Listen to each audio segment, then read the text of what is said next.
I'm not buying the story. It's too nice.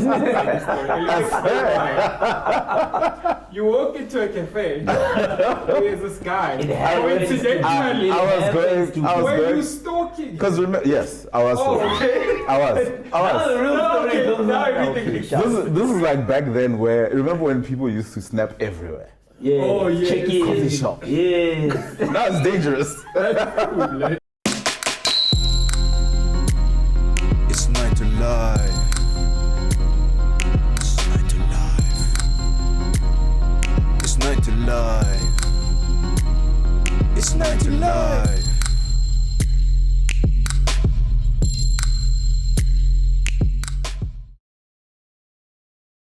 Okay, cool. If we lose everything, If we lose You need a everything. safety shot, yeah. Then we have this. Yeah. But I think we can begin. Hi, everybody. All 900 plus of our subscribers on YouTube. Welcome to 9 to Life. And today we have a man who should be doing the intro. Because he's got the voice for it. So, Mashudu Mudau, who is a podcaster and entrepreneur, amongst a few other things. And as usual, we've got Lesego today looking very snazzy. Thank you, my brother. I'll take it. I'll take it. Hi guys, welcome again to 9 to Life.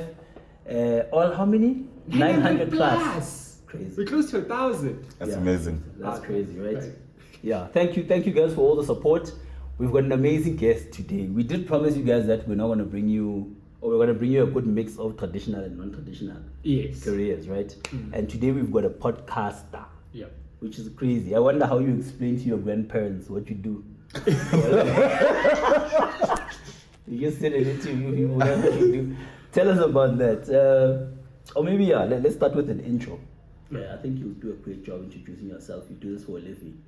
Well, I wouldn't do it any different than you guys did. Perfect. You know, entrepreneur, creator, podcaster, and like other slashes. And I think that's that's the typical millennial career path now, right? It's like we are slashes. We're not just one thing. It's like more than one thing. Yeah, actually. Always. But yeah. And then when did you hit your 900? When was your 900 moment? Because you're clapping for us now, and I'm like, That's amazing. She was probably like, these guys are playing. Not even. So actually, like, I think you guys think more consciously about video and YouTube. I didn't think about that very consciously until like very recently. Okay. And by recently, I mean in the last 3 months.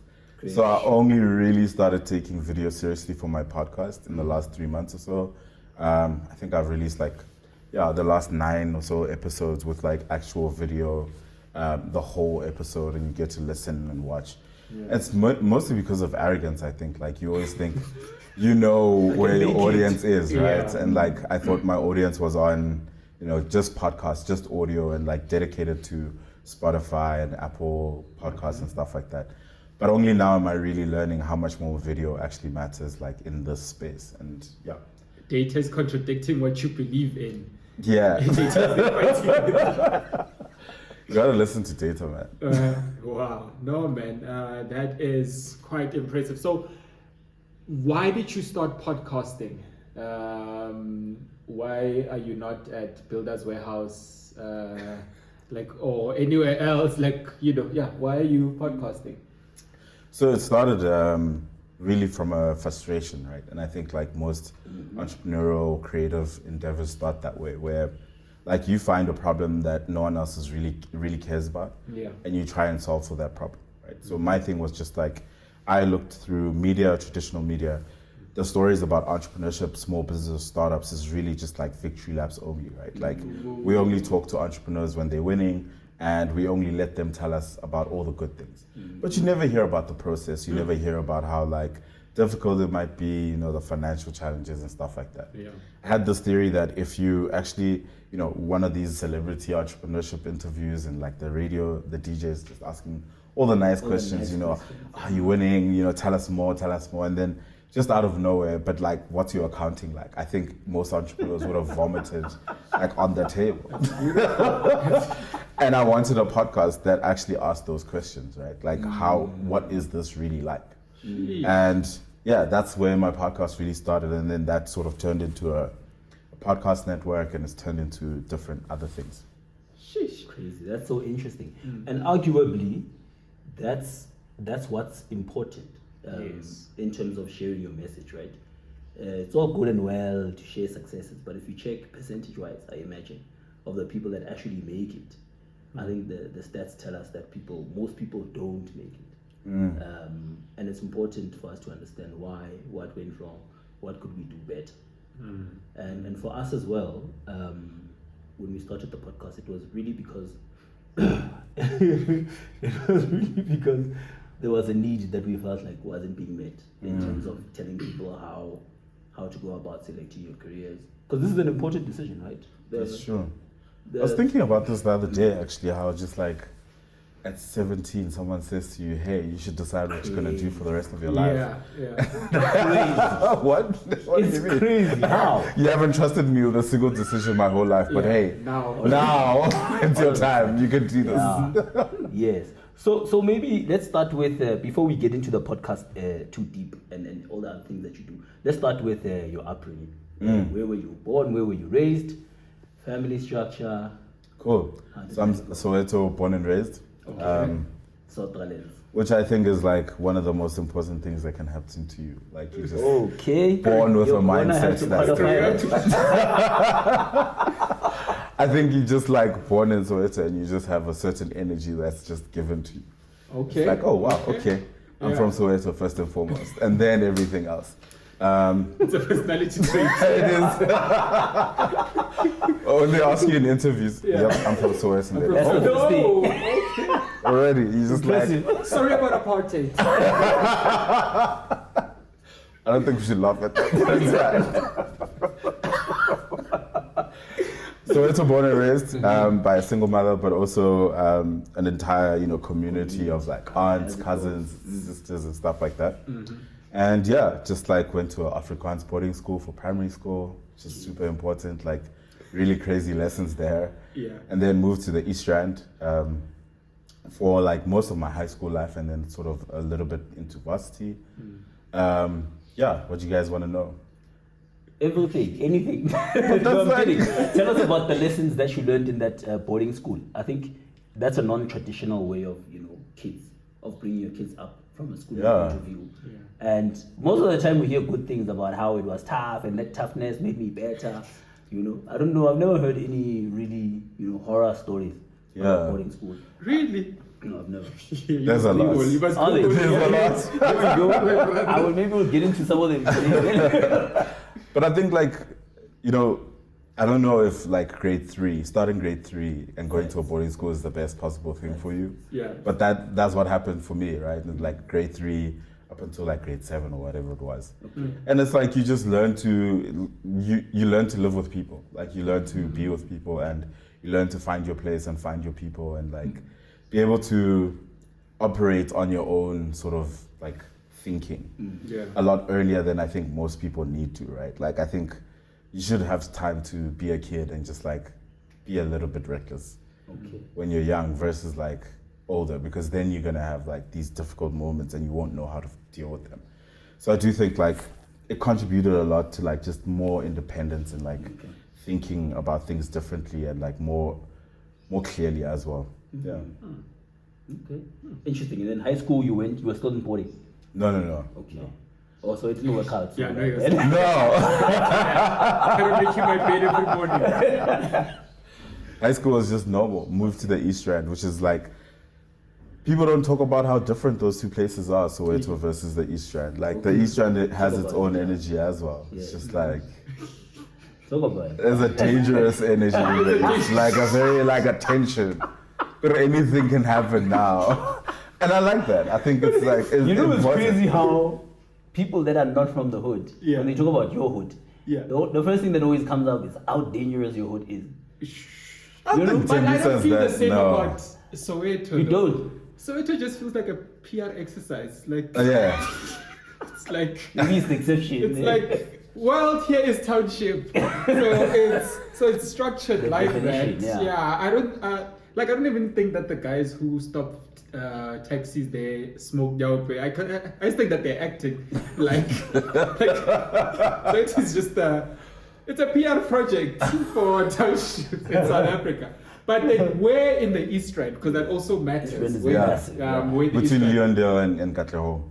Or because that has Yeah. its own different energy, Very like Katoras with Tembisa. Very different. It's quite different, yeah. And then was it easy for you to adjust to not having sculptures and museums everywhere? To just be in the hood? I like adapting. Like it's so important. You think you hear people talk about it in like work, whether in entrepreneurship or as a career trait to have. Yeah. Being adaptable is like so critical, right? Like they talk about it. If you think of that period during COVID, the people that were thinking very consciously about what the next move needs to be, no matter the environment that they were in, are the people that ended up succeeding. And like being adaptable was the most important thing at that moment. Changing circumstances, systems, everything. It all came down to, okay, how quickly can you understand what the problem is and start to plot what success might look like for you. So it's the same with like, whether it's moving from Soweto to the East Rand. You just go, okay, understand, take the time to understand the environment you're in. Okay, cool. Here, you don't play games. Like there's not as much room to just like figure things out. I think you need to know who you are. Yeah. Otherwise, you're gonna end up in dangerous situations. Sure. So I was quite happy when I found out that we have someone who is an entrepreneur as well, you know, and who talks about entrepreneurship. And what you said in the beginning about asking the right questions. I used to attend a lot of motivational speaker conferences until I hated them. And the reason that I hated them was because you are taking these people now and you're giving them all this fire. But that does not equip us, because in as much as we might have a motivational problem, but we also have a managing cash flow problem. So you have these people who are inspired, and then on Monday they're still making the same mistakes. You know, what are some of these things that you are finding in your podcast that you are like, outside of the riff-raff, outside of the glowing lights and the Mr. Tembagwayo on stage, what are some of these skills that you think are important for entrepreneurs to have? And from your entrepreneurs, the ones that are making it, what do they have in common? You know, I find it interesting. Like the podcasts that I learn the most from are the ones that people listen to the least. Mainly because it's just like heavy, right? I think that sometimes we're a bit hard on entrepreneurs who are trying to figure out what they're building. And that motivation could be the thing that's keeping them going. And they definitely need the skills to, you know, figure things out. Yeah. But sometimes listening to a podcast where someone's telling you, hey, listen, you're actually doing nothing right. That would be difficult, right? And I think like maybe we give them a break sometimes and go, you just want to listen to something fun. You just want to chill, you know. But I do think the job now for me is to distill a lot more of those insights to the way in which these other mediums do, right? So I think like the reason why the motivational stuff works is because when someone watches it, they go, Dopamine. oh, let's go, right? And can we start to make the insight content just as exciting, just more interesting, so that when they watch it and there's still music and they see the words, they go, you know, first 5 seconds seems like it's going to be motivational, and then it goes actually into a skill, right? Yeah. So I think like the time we're in now, it's very difficult to get people to dedicate their time to educational content. And because of that, I need to adjust and really understand that only a few people deeply care enough to take the time and say, okay, I'm going to sit down with a notebook and really listen to this entrepreneur break down their business to its bare bones and really, really distill the process of starting, building, or growing something, right? So I think it's very hard to hold anyone like against them. I don't hold anything against someone who's just like super excited to get excited, right? I just want you to be able to act on that. So for me, it was like, okay, build the podcast, make this really important content where people get to learn from entrepreneurs that are doing it at very different levels. The one common thing amongst the entrepreneurs that I think have a lot to teach is like they're willing to teach, right? Like these guys are not holding on to information. They're not trying to motivate for the sake of motivation. When you listen to these guys, you can hear the process being broken down. when it sounds wishy-washy, that's when you know that, oh, okay, I don't know.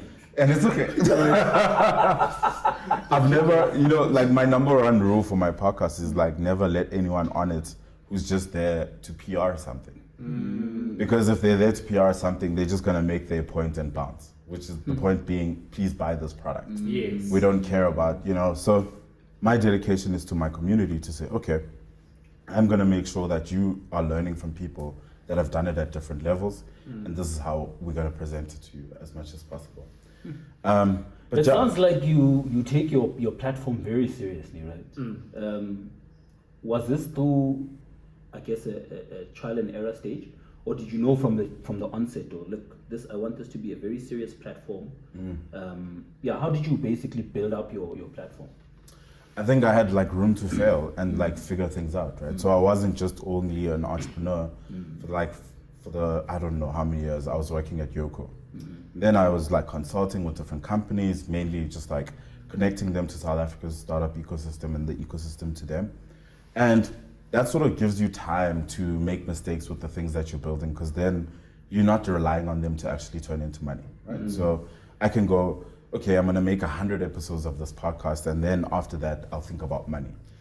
Whereas someone else is going, I want to think about money from day one, which means there's no room to fail, and I don't know if I'm doing the right thing, but it needs to be like wins every time. Whereas for me, it was like, okay, let me figure out this podcast thing. How can we get more entrepreneurs telling the true story of like how they start, build, and grow things? Okay, and then we build a platform, and I appreciate the point that you made earlier. Like, it's not enough to just be excited. There needs to be something that's being like equipped with these people, right? Yeah. So we built a platform called Founder Source. So Founder Source is a library of like resources for entrepreneurs, everything from funding to organizations for accelerators, incubators, and stuff like that. You got so many other things that are just packed into this thing to enable someone to go, okay, I want to start something today. Can I find something that can help me? And that's what we've built this entire platform for. Then we built this other platform called PaperShare, mainly just sharing non-developer jobs at startups in South Africa, which I thought was like such a simple problem to solve, because like there's people that want to work at startups that don't code, and they do really meaningful work, right? Like I was a generalist at YOCO, where it's like you don't code, but you work at a startup and you add value in different ways, and I think there should be a place for that. So I'll always just try and build different platforms and things that plug into the podcast and plug into the sort of social media thing, to make sure that someone's going, I might have seen the quote and like I'm excited now, but then I'm also clicking on the other thing that is an entire library of resources, or I'm clicking on the podcast where it's an entire like library of like skills and learning and knowledge and other people's experiences that you can leverage from as well. So important, because you can't even get that in a book, you know what I mean? Yeah. Like someone's experience, real life experience. You need sort of a collection of people to tell you about the experiences. This is what I've experienced and whatever. How do you define success in your career? So this is podcast, this is creating, this is entrepreneurship. What does success look like to you? Yeah. So I know you guys talk about careers a lot, and like there was this guy, Scott Galloway. I think 3 years ago, he was talking about how the future looks like, we are all Uber drivers, basically, right? Sort of thing, which is like you go on an app and someone orders your services just there, like they order Uber or order food, where they're just like, today I need a consultant for South Africa's startup ecosystem. I want to understand what's happening in the communities and the, whatever is happening. Can I get this person? They come in, they come for the week that you need them, they get paid, they go off, you rate them on an app, and like that's the whole career thing, right? Now I think of my career a lot more like that, except not the Uber thing, but just like I work for so many different people doing so many different things. Success for me just looks like making sure that I'm still serving my purpose, right? So as long as I'm enabling, educating, empowering, or encouraging entrepreneurs, or building experiences where entrepreneurs are learning, being empowered, or something is happening that helps them start or build or grow, then I'm fine. So it really doesn't matter like what I end up doing. I could be, just focus on podcasts for the next year, or I could just focus on building these platforms for the next year, or just focus on just consulting for all these different companies. But it's all about one thing, like can we get entrepreneurs starting, building, and growing, and people wanting to, try things differently, want to build things of their own, want to be able to challenge themselves to try again. Because I do think, like, I don't like motivational seekers, but but they play an important part, right? Okay. They play an important role. I think we have a generation of young people who don't believe anything is possible for them anymore. And what you actually need that second part of someone just, hey man, believe in yourself again, like just one more time. Yeah. And they take that energy, they find something like this, a podcast about careers. They listen to that career podcast and understand someone's journey and go, okay, I could do that. That's something that actually could like be worth my time in pursuing that. And they take that advice and they try and do something with a career. So I think like you need all these different people in the ecosystem to feed into it and help us just like constantly improve, constantly get better. So you had those values. What were they? To enable. Enable, encourage, empower, and yeah. So I think that is quite important, because then it means that you'll never be out of purpose and out of work. You're just going to channel it into different things at different stages of your life, but it'll always be doing that. Along the journey, you're going to pick up people who are going to join you as employees and then whatnot. You are the pioneer, you have the vision. How do you impart that into people who just might not have that? They are just here for a paycheck. Or do you just accept that I'll have the vision alone? And how do you do that? Yeah, so I think like there's a lot of reasons why a lot of the businesses I've started have failed. And one of them is because I can't build a team. That's something that I've struggled with, and I think a lot of entrepreneurs do. Like, that is the hardest thing. It is. If you can't get one person to believe just as much as you do that this thing will be successful, that's it. That's it. Like, That's there's so no... crazy, because a lot of times we start things with a lot of vigor and we expect the people that we start them with to have the same amount No, of... they won't, because they'll never be able to see it the way you do. Sure. They can't see in your heart, they can't see in your mind. You see this like one track where this thing will be successful. Yeah. There's an innovative, I'm not gonna say that word. Innovation hub. I'm not even gonna try. We're an innovative podcast.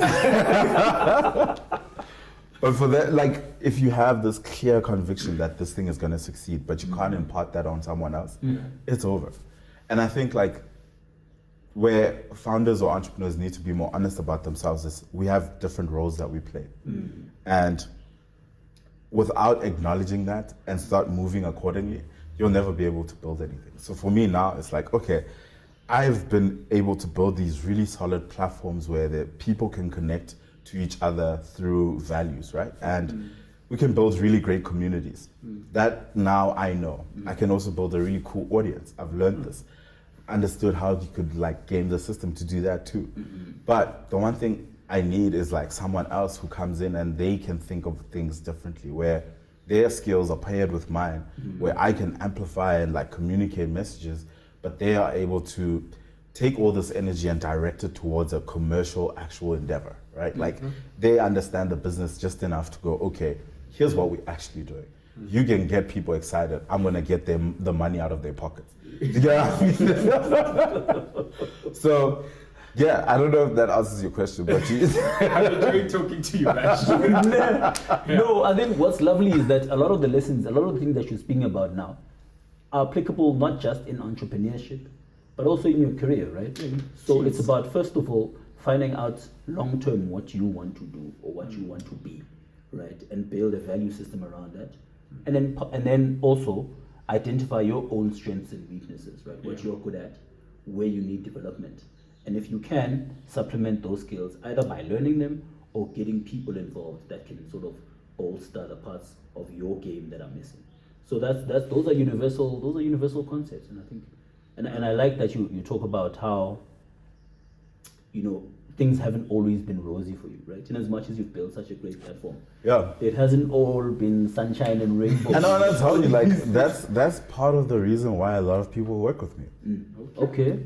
A lot of brands work with me because I've been open about my failure. Because when have South African entrepreneurs ever just said, "Oh yeah, I failed. Never. I closed that business down. Yes. Ugh, it didn't work." Didn't work. Oh, cool. Brands go, "Wait, you're talking about it." This is hitting home. Do you know that I still get asked up? businesses. Yo, do you know About that? dioxin. Crazy. Like I Talk still about get asked about Rioxin Media. So you failed at something. Yeah, so we had a business. Yeah. It was doing websites and printing, Printing. and then later printing. So it was like a media for small businesses. We Yeah, are yeah, here yeah. for you, you know. And then got a tender here, and then everything went well. And then obviously things went badly, and I sold it to my lawyer. Well, he was my lawyer on just one thing.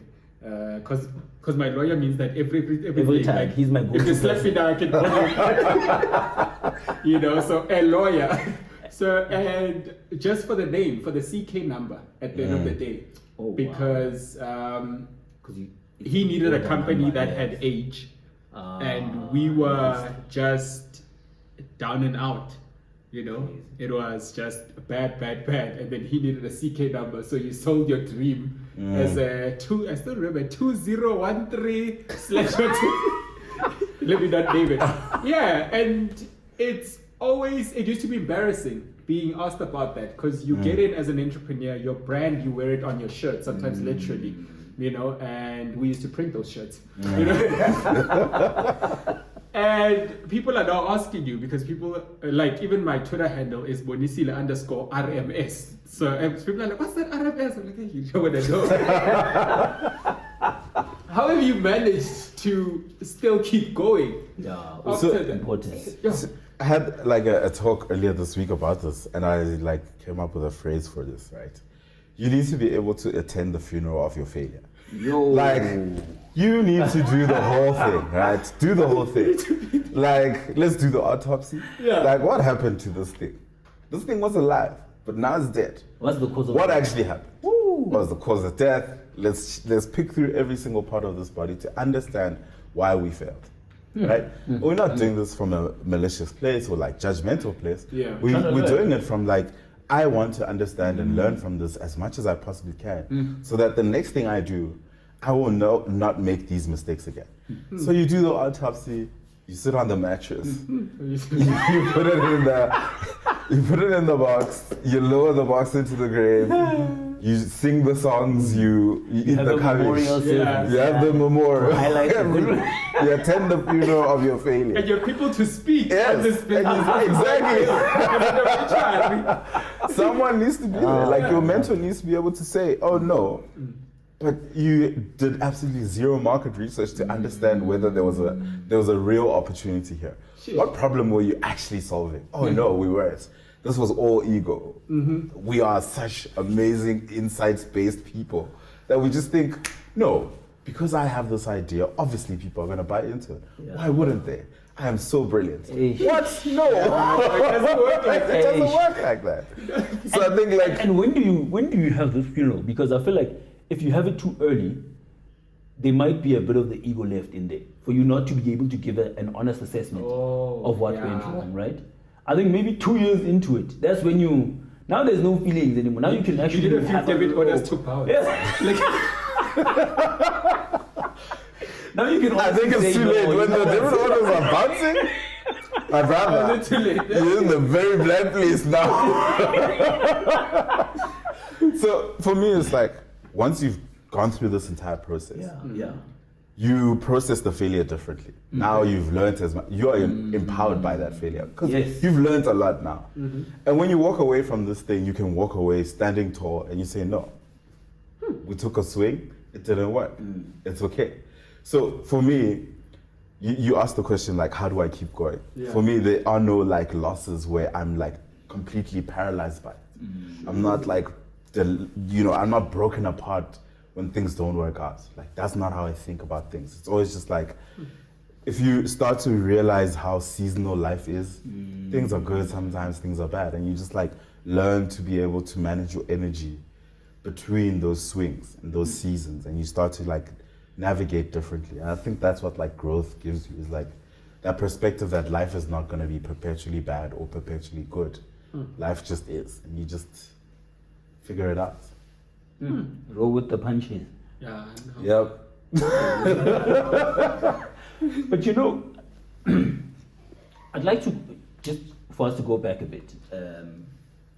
In high school, what does Mashudu want to be? What does Mashudu want to do? How did Mashudu view life then?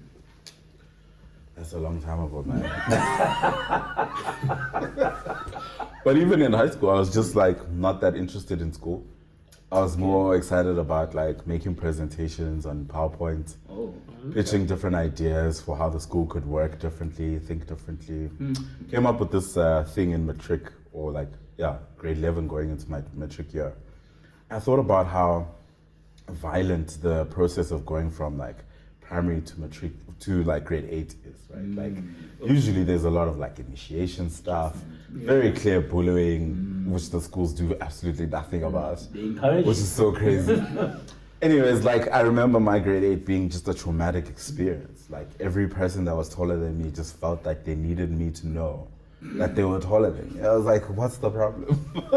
And I'm coming in with this confidence of just like, no, but I know who I am. I don't need you to be doing what you're doing. So in matric, I was like, I pitched this thing. It was like little brother, little sister program, which is basically every matriculant who was getting above a certain pass mark or whatever was selected to mentor a grade 8 pupil that was coming into the high school. So there's a matriculant mentoring like a grade 8. And I'm not sure if it worked or not, but it was much more calm entry. Because like you have this matriculant who has a little bit of a responsibility to make sure that your experience is better than theirs. And it was really about mentorship, right? And I think of it being like the early versions of what I'm doing now, which is mainly just like trying to build a lot more communities for people to feel safe in some way. And right now it might be entrepreneurship, startups and small businesses, but who knows where it could be like in the future. But that's where it started, was just like, I want to see if I can create things, whether it's programs, whether it's like products, whether it's services that affect the way the world works in some way, like a small way. Might not be major, but like that small thing of just, can we get people to mentor each other first, you know? So that's what I was doing in high school. That's so cool. Interesting. I want to get back to the mentorship, but let's continue on the journey. So varsity, what did you decide on, and how did you make that decision? So, you know, like I was one of those people that only applied for varsity in like August or something like that. This man always wanted to be an entrepreneur. He knew very early on. And even then, I was like forced. My mom one day was like, yo, man, you need to go apply. You need to go. You need to go. And I went to UJ and I was told to study accounting. So I studied accounting. Yo, So I went shout out to the accountants, yo. First year, I was doing accounting at UJ. And then I switched to economics. Okay. And then I just sort of, you know, went through just what's the word? Are you trying to sugarcoat something? I'm trying to, but I'm gonna just be honest. I went through like as many depressive episodes as possible for me to finally admit that this is not for me. Shoot. It's not for me. Wow. You know? Okay, are you And you're having speaking flashbacks? about when you were actually touching on mentorship, right? Something hit in my head and about what I've been doing about business mentorship. I've been doing entrepreneurship almost from the age of 19, and I always discourage people from going into entrepreneurship. I think if any friend or anyone comes to me like, I want to start a business, don't go work, you know, because in as much as it has given me some of my biggest wins, but some of my biggest losses, like that word that you don't want to say, the depressive episodes. I had like a 2-year one that I'm still recovering from now, and that is because of business. Yeah. You know, Do you encourage people? Well, you've got a podcast on entrepreneurship. Do you encourage, and then why? Absolutely. Yeah. Why do you string people into this thing, this ship that's sometimes sinking, Yeah. and the sails are burning? So if you think about it, there's two types of entrepreneurs for the most part, right? You've got the entrepreneur who doesn't have a choice. Like, you actually don't have a choice. Yeah. Like, there are no jobs. 60-something% youth unemployment, national crisis. There are no jobs. And then if anyone says, oh no, you just need to find the opportunities, I understand. There are opportunities out there, but they're very limited. And for the most part, most of the people who are unemployed probably can't even access those opportunities, right? So that's the first entrepreneur. You are in a corner and there's no other way. You have to start or build something just to create some value so that other people can see that and be able to leverage that to build and grow something, right? And just be sustainable. Subsistence entrepreneurship or survival entrepreneurship is a lot more common than the other one. So the other one is, I am a genius that was anointed by God and I can create something that can affect the world, right? Yeah. Like, I am Steve Jobs, Yeah. I am Walt Okay. Disney, I am Kanye West, right? That's the other side of the spectrum. These two entrepreneurs now in South Africa are starting to blend a bit into each other, because the kid that starts, selling amakwenya, like, Blackie said it, amakwenya. Oh yeah, that's Rex, Oh, do something. yeah, we just can do something. Just do something. Yeah. Just do something. So you've got that kid who starts, I'm gonna sell something. Yeah. And then he goes, oh, okay, this is working. Maybe I can do something more. And they start taking steps, So I would say my whole thing is, I encourage people to start and build things, because the world that we're in now, there are no safety measures, there are no opportunities. And because of that, we will all end up having to need to build something of our own in order to survive, right? Like, whether we want to or not, whether you're working or not, if you think about it, like, side hustles are insanely popular in South Africa for this exact reason. No one trusts that their job will take care of them for the rest of their life. Especially Everyone's since trying COVID, to. yeah. Exactly. Yes. So it's really about that. But I don't just say, hey, go start a business. No. I go, hey, you should start and build something. Yeah. I don't know if it's a business. I don't know if it's NGO. I don't know if it's a startup. Yeah. I don't know what it is. But you should start and build something. Here's a platform that has all the resources that you might need. Here's a podcast where you can learn from people that are doing the same thing. I'm not saying... Do it. It's not one of those. A salary is the wage they the give money you they for give keeping you. up with your dreams. Because I hate those. Yeah, I know. The salary is the bribe that they It's pay a you. bribe. That's the Do you know why I think people say that? Uh-huh. Because no one's honest about how hard entrepreneurship is. They make it, you're right, they make it seem Because it makes it seem so easy. It's just Yeah. like, no, if you start a business, you will win. Yeah. It's like, no, that's not the case. Like, Yeah. the failure rate in South Africa is insane. It's insane. arguably harder to do business than find a job. I Depending on- don't know. I think you have to Depends on choose the your job. hard. But even things like that might make it, I'm doing it because it's macho, because it's hard, and when people don't actually, because there are people who love playing life on hard mode. Okay. They For are, no reason. Yeah, for no reason. They're just people who love struggle credentials. Sorry, Soweto people. But we're gonna get cancelled. So And people then- are gonna come first. Yeah. And I see that mentorship. Mentorship. I see that mentorship is quite important to you. Yeah. And Sabang called it key. And you are blessed that you get to do it on such a big platform. But I heard you talking about YOCO. And did you know that you were interested in entrepreneurship before joining YOCO?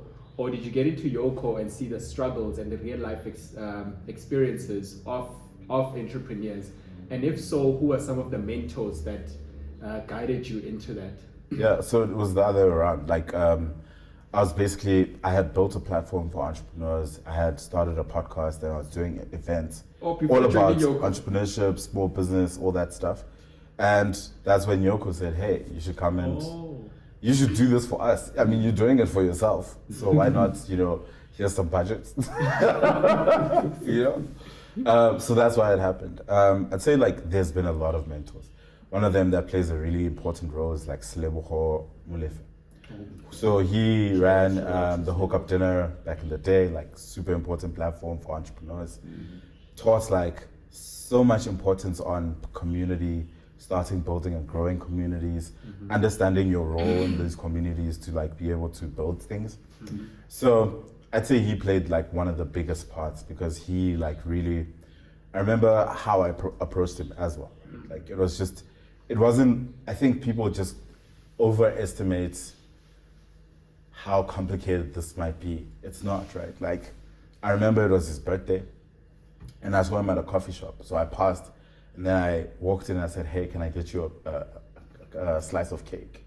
Because I know it's your birthday today. He's like, oh yeah, and he's just having this normal day. I was like, okay, just a small thing, just to, And then I just started sharing all his work. Just like, it's just like constantly sharing. And then one day I just said to him, hey man, like I love what you're doing. I think it's important. If you ever need some extra hands, please let me know.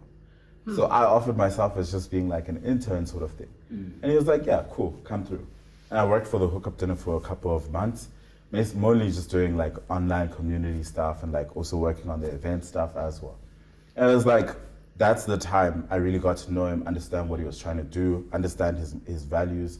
And I heard like a couple of years later that when YOCO were looking for community managers between me and someone else, and they asked him because he was like the OG of like small business in Gauteng, yo, who do you think should do this? He said there's only one person. So that's the power of mentorship, right? It's like, I'm not buying the story. That's too nice. You walk into a cafe, there's this guy. Coincidentally, I was were you going, stalking? because yes, I was. okay. I was. Now the real story Okay, comes now out. everything makes sense. This is like back then where, remember when people used to snap everywhere? Yeah. Oh, yes. Check in. Coffee shop. Yes. Now it's dangerous.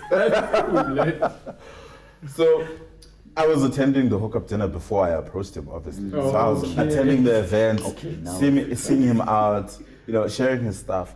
By the time I was just buying him the cake on the day, it was just like, oh yeah, I know this kid. Okay. He's always around. He's just like hanging in the wings, I see. So it's just like you build this relationship with this Yeah, person. that's Because I was stalking you. That is like not coincidental now. No, You because just happen to bump into him. it also shows intention. Yeah. Remember from Tabang's episode, Yes. it shows intention, which I think is important. So the first version made it sound like things just happen. No. This one it's very intentional. Yeah. So thanks True. for that. Strategy as well. How do you make yourself more attractive to mentors? Because everyone that's big has got 50 other people that are gunning for them, that are gunning for their attention. How do you sell yourself to them? I think being able to show that this is going to be it's going to be a relationship, right? It's not going to be just me extracting as much value as I can from you and just feeling like I'm empowered. I'm actually going to be able to contribute to your vision as well. Okay. So I think understanding what your mentor cares about in that moment, in the period or season that you meet them in, to say, okay, I understand that this person's really biggest focus right now is to understand podcasts from a digital perspective because they might be just a little bit too old to understand how things are going now. And they need a refresher. They need a kid that's just gonna come there and say, hey, here's what the kids are trying to do with this medium. And here's how you can sort of start to play a role. So for me, it's always like, I try to figure out what this person really, really cares about. And can I create value with the things that I'm building for that person?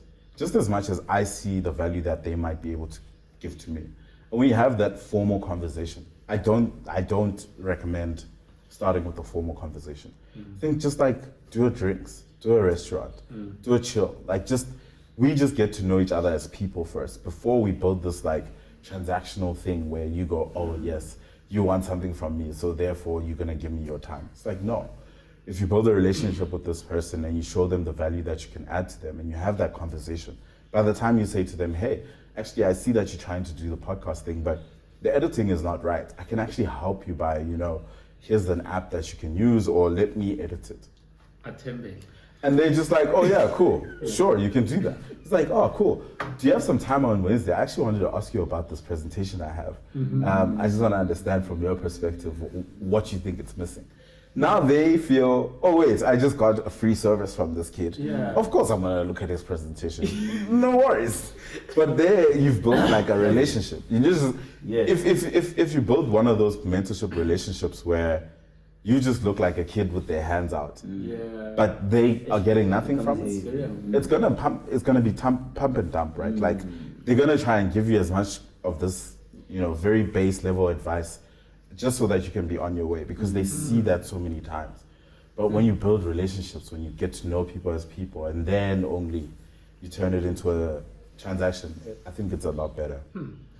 So I said Adaptable because we've got a kid who's been trying to get me as a mentor. It's just my final one, my brother.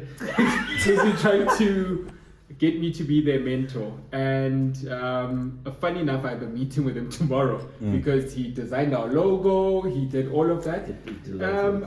We talk about imposter syndrome usually from someone who's smaller, you know. Do you as a mentor ever get imposter syndrome, that there is no way that I can give any value to this kid? I'm not big enough. I've not made my first million. Starting doubting yourself. Yeah, I've done the same actually. Very much similar to you. Someone saying, hey, look, I'm an audio editor. Can I please come in and just like... And you're like, yeah. It's just me and my laptop. Now it's just me and my laptop and my internet connection. Yeah. Like I don't need wait man, you wanna work for me? That's crazy. And I understand where it comes from, because you don't necessarily think you're ready for that step. Yeah. But they do, because they don't have an understanding of what you're trying to do at the time that they speak to you. If you maybe contextualized it, that might change the relationship. But more than that, I think you need to be able to tell or ask yourself important questions about where you actually think you are.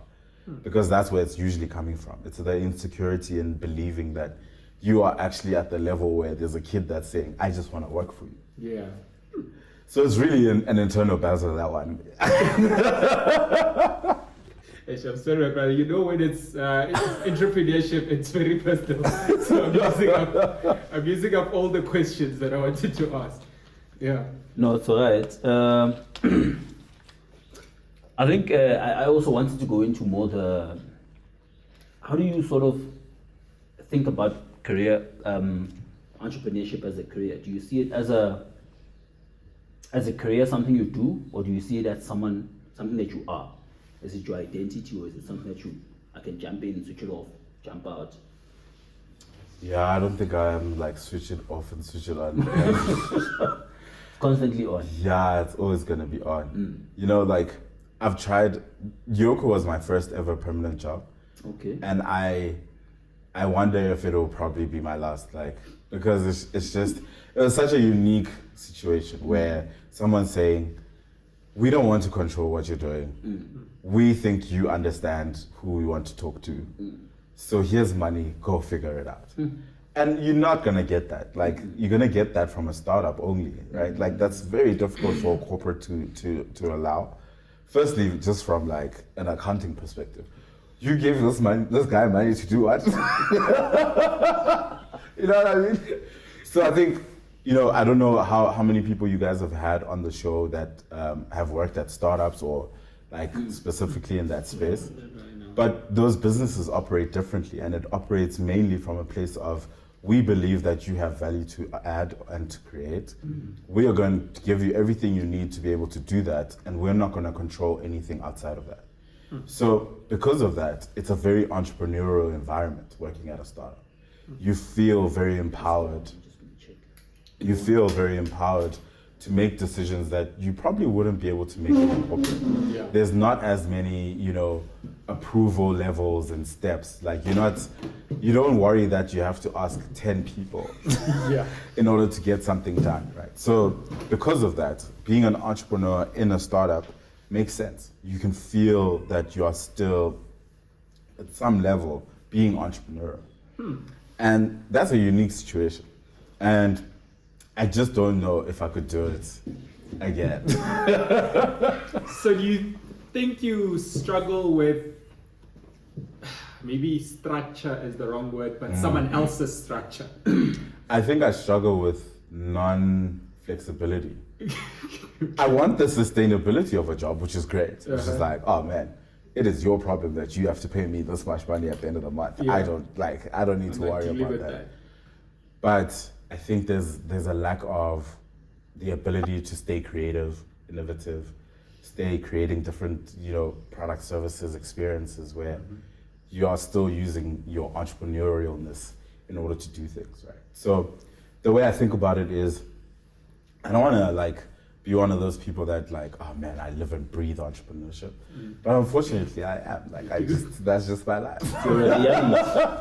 It's just my life. And right now what it looks like is a collection of jobs, right? So I have, I'd say about 3 or 4 where you're working for different companies in a different capacity, really delivering a certain service or product to them directly.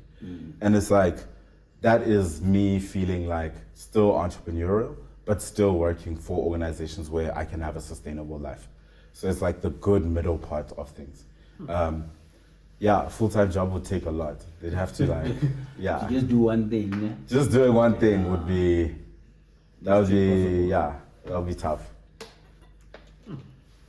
No, so funny enough, I listened to Corner, Juta, and De Beer, and I didn't know that it was one of your platforms.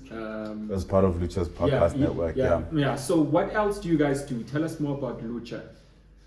So it's an interesting place right now. For the past 4 years, we were defining ourselves as a podcast network, which is basically you try and build out a bunch of different properties around certain topics or verticals, right? So you try and build a podcast in food, you build a podcast in travel, you build a podcast in politics, news, whatever else it is. And you try and build really great brands around them, and then you build communities around them. Unfortunately, what I didn't realize and understand was how much it was going to cost just to make one of those podcasts successful. So I can do my podcast, that's great. But once you add a second and a third and a fourth, you're dealing with a lot of factors. And without the proper team and structures and a system, what you end up doing is losing out on the magic that really makes the podcast good. So I think now I don't know what it is. You found me at a very good time because it's just it's an interesting thing that right now I think it's a media company that needs to figure itself out and find itself again. Okay. So we opened 3 different podcast studios, tested this model in different ways. And now it's no, the podcast studio model doesn't work. Cool. What's the model that does work? What does that look like? So now all the podcasts that we had on the network, those are independently owned by the creators themselves. So they sort of create the content and they're putting it out on their own channels and stuff like that.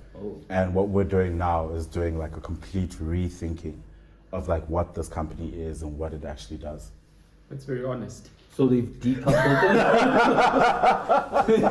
they've decoupled themselves from the LUTCHA. Because technically what we wanted to do was wipe the slate clean completely. Okay. When I spoke to a mentor about this, I was like, yo man, I'm closing down the studio and this and that. And he was like, I think it's time to let go. I was like, yeah.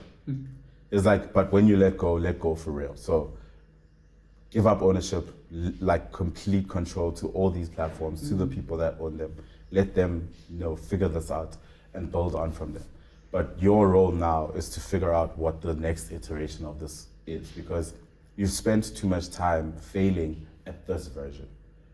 The mistake we make is you fail the first time and you think you actually need to keep going.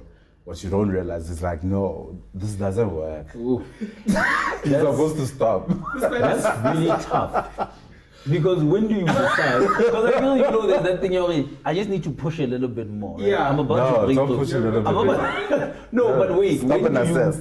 When do you? Okay, you stop and assess, and then. Stop and assess, right? Yes. Like, With- because with- this is where you need to know if it's time for the funeral or not. Oh. Do you know what I mean? Like, and I think there's a difference between you don't have what it takes to be able to do this right now versus this model probably doesn't work because your market is not the market where it's going to work. That's very different. Right? The other one is like, oh, we can figure this out. If we had a bigger team, if we had better people, whatever else. But it's like, no. It's very tough to do that in the moment. And what do you suggest? What are the strategies? Do you get external people that you trust? That's where the mentors The go. mentors. Mentors, business developers,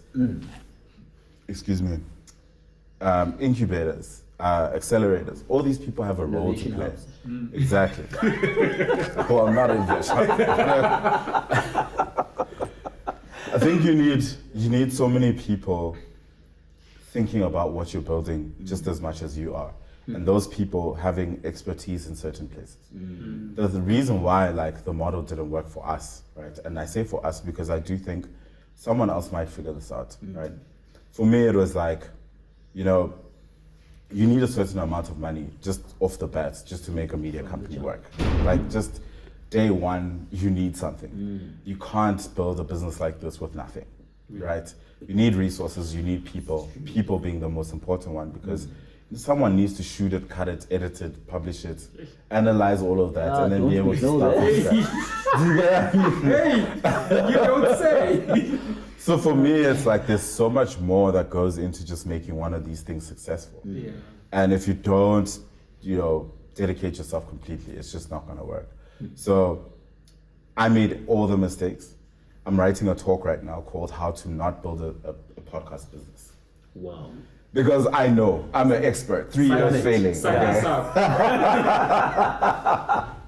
Wow. You're scary. I'm scary. Yeah. You're scary in the sense that I hate this estimation, but I think you might be about 4 or 5 years older than me. Yeah. If you're not, I'm sorry. And every time I go through a failure, I'm like, this is the last one. After here, I'm gonna get it right, And then you see an entrepreneur 4 years older than you saying, just went through a failure, getting into another one. And then you see John, who was a guest, who was one of our guests. I was on the phone with him and he's like, won you again, And I'm like, yo, Who's now 20 years? who yes? And Yeah, when does this, who's probably 20 years older than Yes. And I'm like, yo, when does this actually stop, And now we are into podcasting, and I think we had set a target for ourselves that, all right, after this many episodes, now we're not gonna look at the numbers, then we're gonna see if it's a success or not, So this is scary now. It's looking into the future, and I think it's different. I think podcasts will survive. Podcast businesses might struggle. So you're seeing this with really established and important platforms. There's this company called Gimlet Media. They were one of the guys that really pioneered the podcast network model. They did extremely well. They got bought by Spotify for 300 million, whatever it was. And it was going great. Last week or 2 weeks ago, they were completely absorbed into Spotify podcasts division. So basically that business is gone, right? And Spotify can no longer sustain it as its own thing. It is now just inside. Same thing with Anchor and a couple of other businesses where they were just media companies bought by a tech and then brought in and then just absorbed. And you're seeing stuff like BuzzFeed News completely shut down, Vice News completely struggling.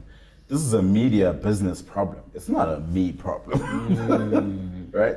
And I think this is where the individual creators or individual platforms that are built specifically with very little resources but can drive meaningful impact, they'll be good. So me as a creator, I'm a very successful business in that sense. Yeah. But the business of creating this whole thing into an organization of its own, that's different. So I think creators now are going to do a lot more better because like you're running on very little resources, very little overhead. You're usually the only employee. When brands pay you, you can be very, very intentional about how you invest that money into you and you being the business, right? Like the things you do with that money and how you start to navigate is like so important. But I think those will survive a lot better, even with podcasts. I think podcasts are in a great place, mainly because I think there's such a wide space of content that young South Africans just have not accessed yet.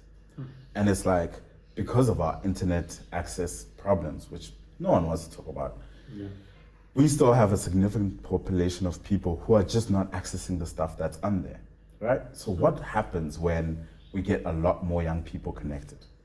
What happens when they start using their phones at a lot deeper pace, right? Like, I think most people are using their phones to call, WhatsApp, whatever it is. What happens when they open YouTube the first time and your podcast is the one that pops up because it has South Africa and Korea in it? And this person is like, what, 15 years old? They've never heard anyone that was an entrepreneur, auditor, an accountant, whatever else, actually speak about what they do. And that unlocks something in them. So I think there's going to be massive, massive success. It's just a very long game. Very long game. So we must now pick up content. No, I agree. The podcasting, and I think we've spoken about it a lot of times to say, and I think you also touched on it earlier, I think it was just before we started recording, to say they'll discover your thing and then they'll want to go back. Yeah. You know? So that tells you by 5 episodes, that's not the time for you to say, how am I doing? Yeah. You know? I forgot about my numbers until 50. Until you got to 50, 50 you were like, episodes. Yeah, before 50 episodes, I never used to look at my numbers at all. But it's because, like, again, you build that room to fail, where you just like, as long as we stay consistent on creating this thing, and we just put it out the right way, and we make sure that we're putting it out at a certain quality, a certain level, and we're making sure the people that need it are seeing it, we've done our job. It's a big, like, Rick Rubin quote. He has this thing about, you are completely responsible for the input. You guys are making the podcast. Yeah. You are using the cameras, you're doing the mics, you're editing the work. You're writing the questions, you're putting everything together. You market it, you put it out on social media, you share it, right? That's your job. There's nothing you can do about the other side. Who it reaches, how it reaches them, all these things where, like, the output, you can't do anything. You just need to let it go, let it live, let it find itself, let it find the people that need it.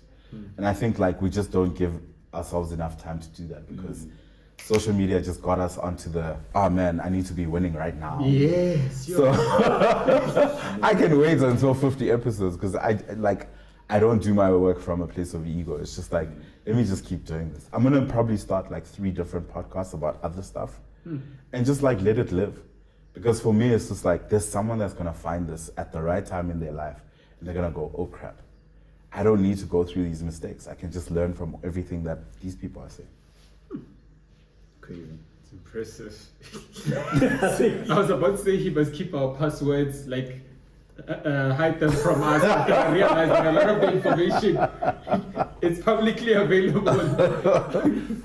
So I think as we're winding down this episode, it's been a great episode, and I think what's clear in every episode is that we don't even touch 10% of the things that of we the things wanted. that we want. Yeah. Oh, tough. Yeah. No, it's good because now you can come back, right? Yeah, for sure.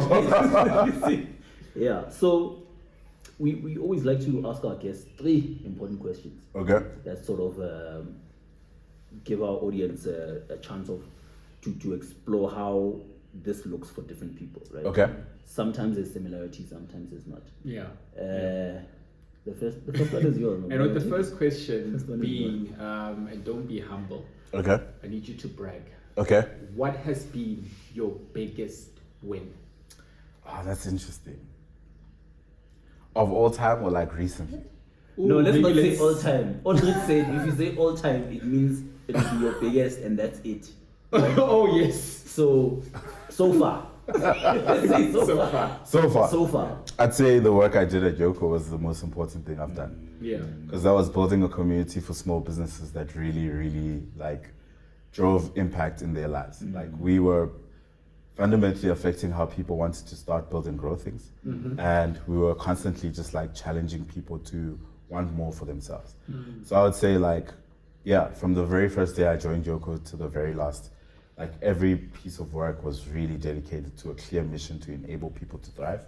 And that for me is a massive achievement. And yeah, when I joined YOCO, there was like less than 15,000 customers. When I left, there was like 250,000.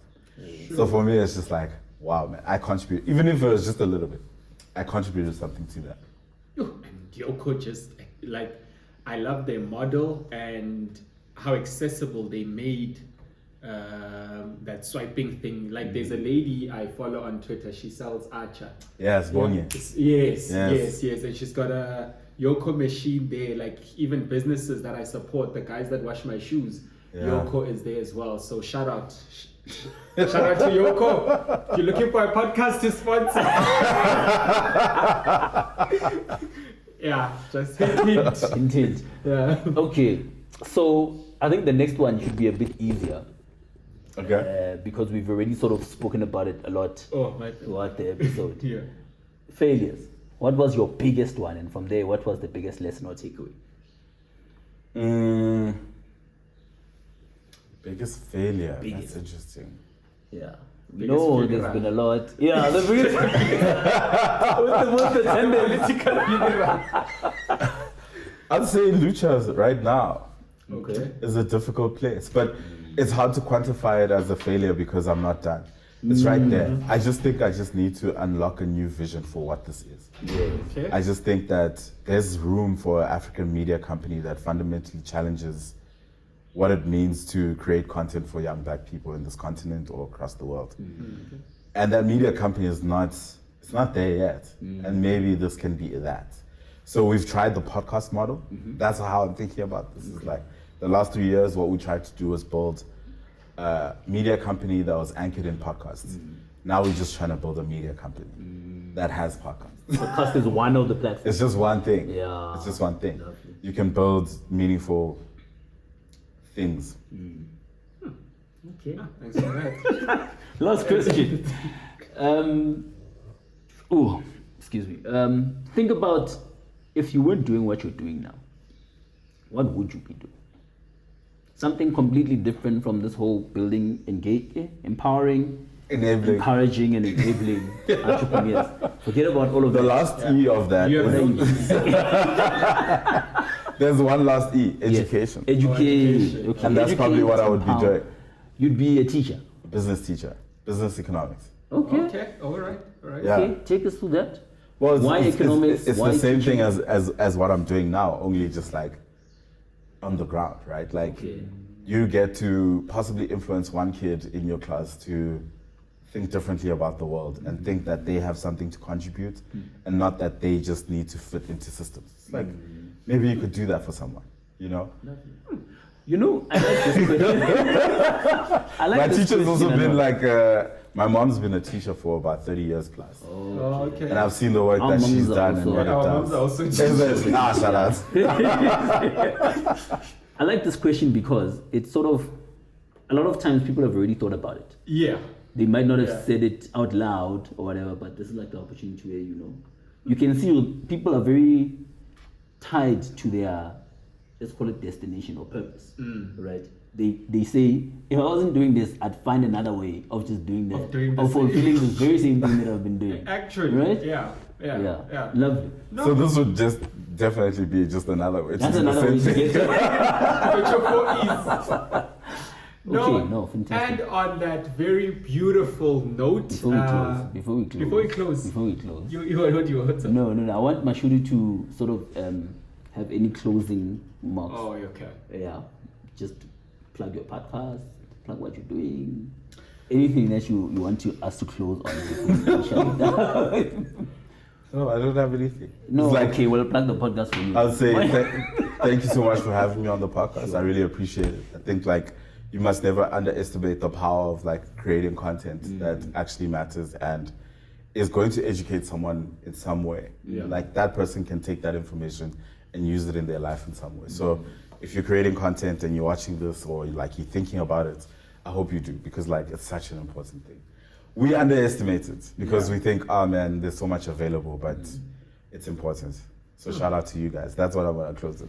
Thank you so much, Mashudu. And on that note, thank you guys for watching another episode of 9 to Life. We hope this is not your last one. And if it's your first one, go check out our other episodes. We have other interesting people and other interesting careers. Anyway, subscribe on YouTube. We are now available on Apple Podcasts. We're available on Spotify. We're available on Amazon. Google Podcasts. Google Podcasts. We are there, guys. Everywhere. So wherever you want to enjoy 9 to Life. And thank you so much. Tell your friend to tell their friend to tell their mother, tell their aunt.